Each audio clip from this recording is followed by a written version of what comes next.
The Donkey Revolution, how Ibrahim Traoré is turning Burkina Faso's neglected animal into liquid gold. Have you ever thought about an animal that the world has always considered slow, lazy, even stupid? An animal seen as nothing more than a beast of burden. That same creature is now being reimagined as a source of national wealth, a potential game changer for one of Africa's poorest nations. Yes, we're talking about the donkey, the same donkey that for centuries has been ridiculed, mistreated, and ignored. In our villages, it is often overworked, insulted, and seen only as a tool for carrying loads.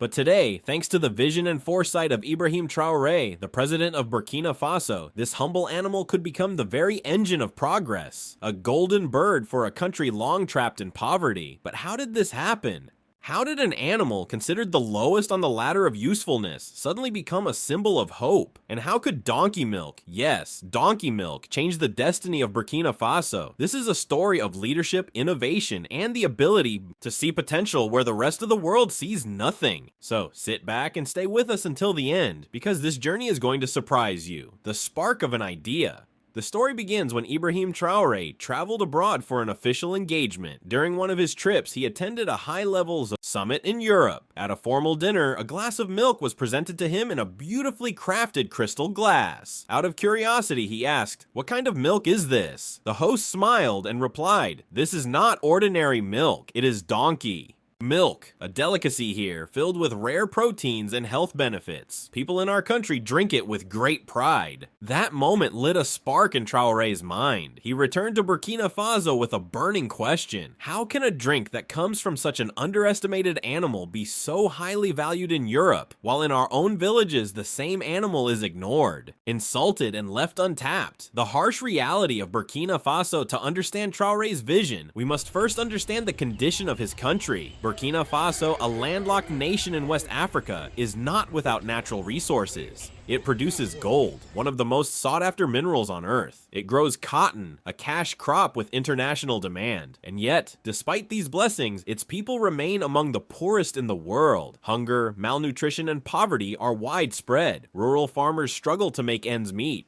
The youth dream of migrating abroad because they see little future at home. For Traoré, this contradiction was clear. A nation that produces gold and cotton should not have its people starving. Something was fundamentally wrong. The answer, he realized, was not just in exporting raw resources, but in reimagining the value of things his people had always overlooked. And that's when his eyes fell upon the donkey. The donkey. From burden to treasure, in Burkina Faso, donkeys are everywhere.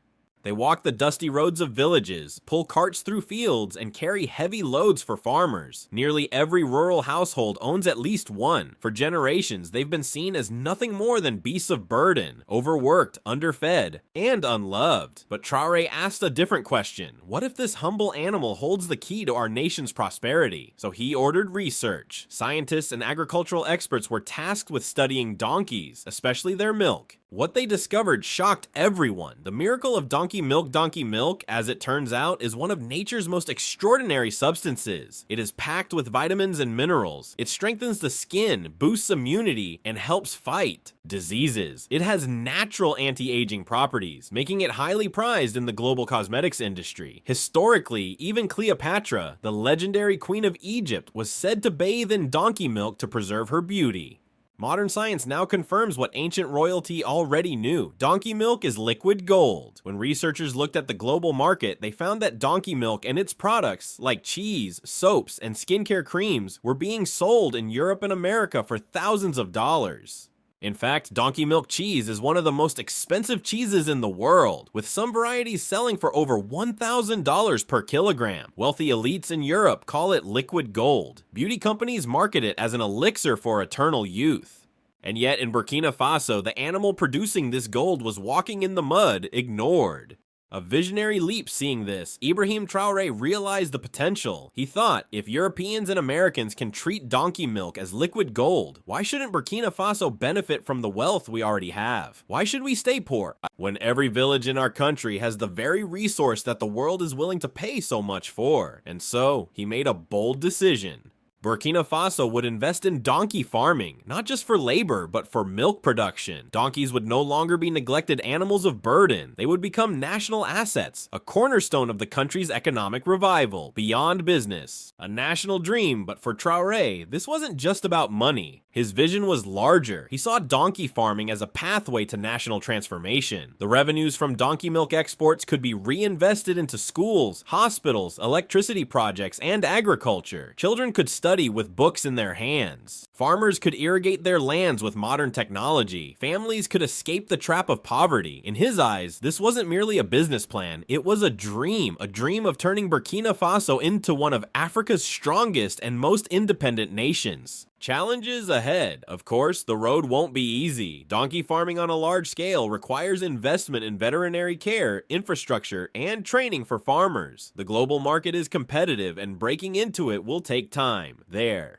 are also ethical concerns, how to ensure that donkeys are not overexploited, and how to maintain humane conditions for the animals. After all, sustainability and compassion must go hand in hand with economic progress. But Traoré believes that with the right planning, these challenges can be overcome, and Burkina Faso's people, once considered among the poorest in the world, can stand tall. The global context, it's worth remembering that the global market for alternative dairy products is booming. As lactose intolerance rises worldwide, consumers are turning to non-traditional milks, like almond, soy, oat, camel, and yes, donkey. In particular, donkey milk is gaining traction among health-conscious elites who want natural, nutrient-rich alternatives. By tapping into this market, Burkina Faso could carve out a niche for itself. Already, some small-scale donkey farms in Europe are thriving businesses.